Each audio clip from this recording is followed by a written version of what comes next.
Pihak Gerakan Aceh Merdeka (GAM) menyatakan tidak akan terlibat pengambilan kebijakan politik yang berdalih menuntut kemerdekaan dari pemerintah Indonesia. Panglima Operasi GAM Wilayah Paseh, Abu Rasyidin mengatakan, langkah yang akan dilakukan GAM berdasarkan keputusan dan kebijakan politik yang ditentukan para petinggi GAM di Swedia.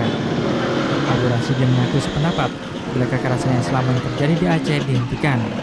Abu Rasyidin menyatakan, GAM Wilayah Paseh mendukung sepenuhnya agar upaya dialog tetap dilanjutkan. Panglima Operasi GAM Wilayah Paseh ini menegaskan, dialog tetap harus dilakukan pimpinan di Jenewa dan bukan mereka yang berada di lapangan.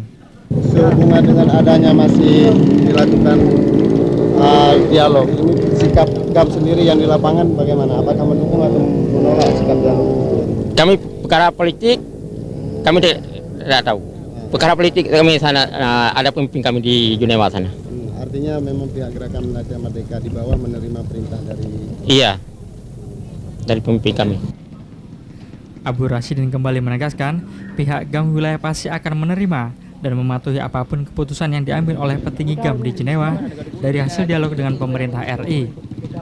Dari Provinsi Nangro, Aceh Darussalam.